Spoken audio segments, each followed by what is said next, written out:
Hello and welcome to the Absolute Beginner Guitar Lesson Series.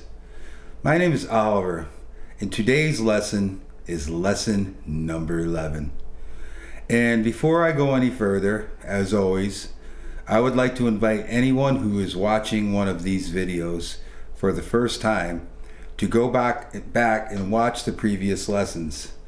The lessons are designed to build upon one another, so I think it's very helpful, if not necessary, for someone to watch those videos just as so they'll sort of be up on anything we've covered previously.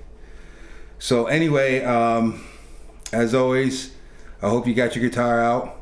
I hope you got it tuned up to standard pitch, and I hope you're ready to go. So the subject of today's lesson is notes on the E string. And what I want to do with today's lesson is to start a series of lessons that are centered around the notes on the E string, similar to what we did with the B string. So first things first, get out a piece of paper, and at the top of it I want you to write notes on the E string. And I think we kind of covered it. We're just gonna, with your right hand, you're just gonna be playing simple downstrokes on the E string, which is the first string of the guitar. So that's the string we're gonna be working with. So anyway, we're gonna start with the open E note. So again, we just need to locate the E string and play the note open, which for anyone who hasn't watched the previous lessons who may not know, the term open refers to when the string is played and there are no fingers placed anywhere on the fretboard for that string. So we have the open E string. So I want you to write down E in a capital letter equals open string. And we're going to sort of keep in with what we were doing with the notes on the B string, in that the notes we're going to be playing are all going to be notes that are found in the C major scale. So we're essentially going to be starting the C major scale on the open E note. And from here, the next note we want is F.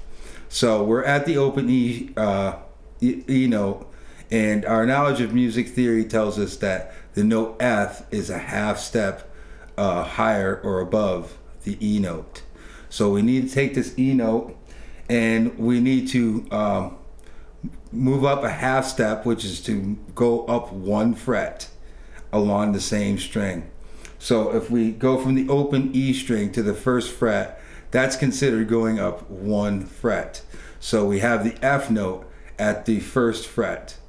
F equals first fret. And I want you to play this F note with your index finger. And for all the rest of the notes, we're going to be playing them with our index finger as well. So to back up, we had the open E, and then we had the note F at the first fret. So the next note we need is G.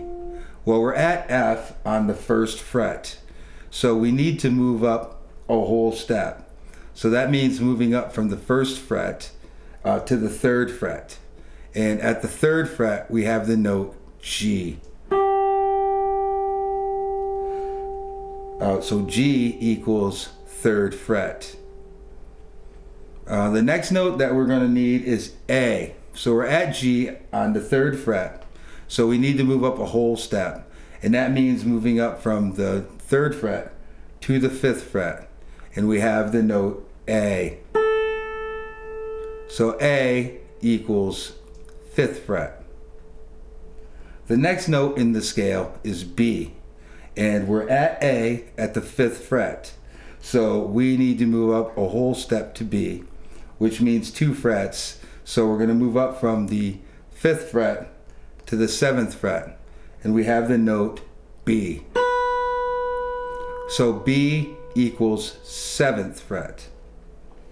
So the next note in the scale is the C, and the C is the root note of the chord. So that's just something to keep in mind, or excuse me, the root note of the scale.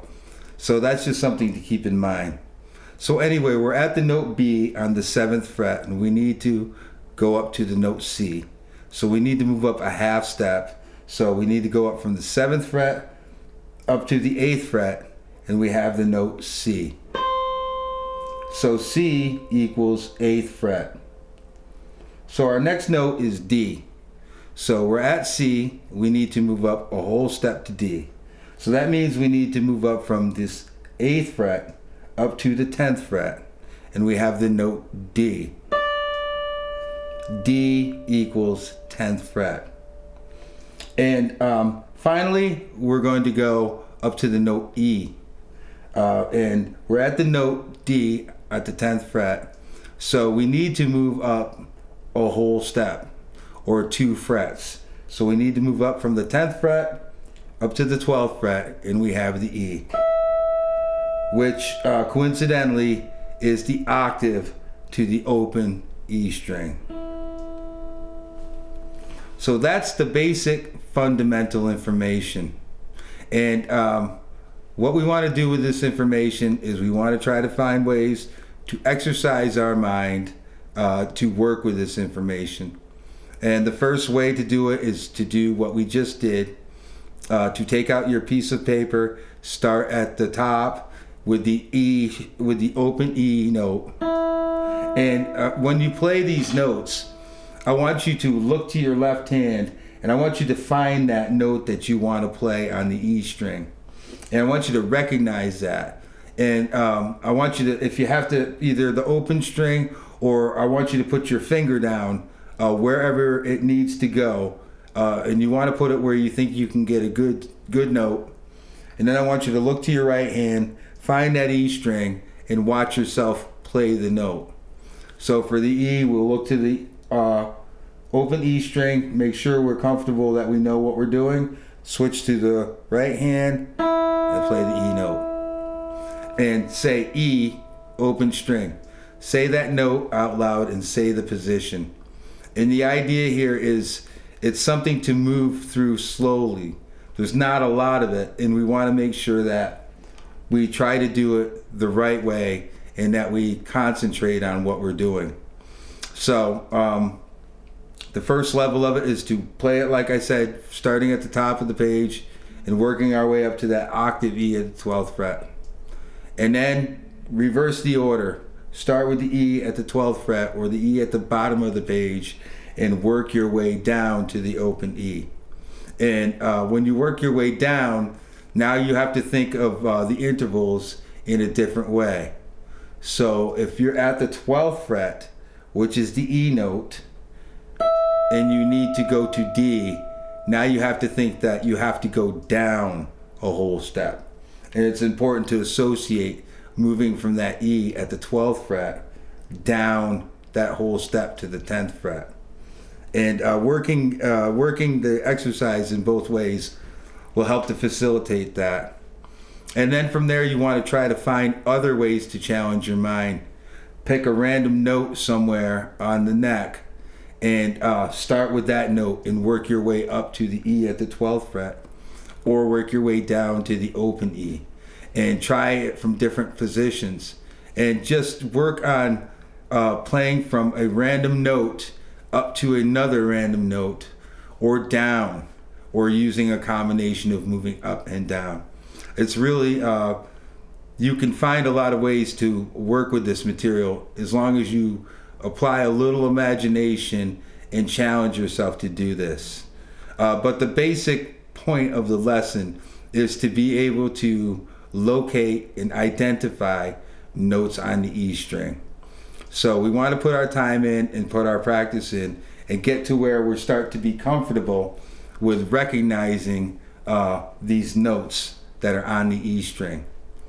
And in the next lesson, we're going to come back, and what we're going to do is we're going to start working with chords whose root notes are on the E string. So put in your time, put in your work, and I hope to see you there. Peace.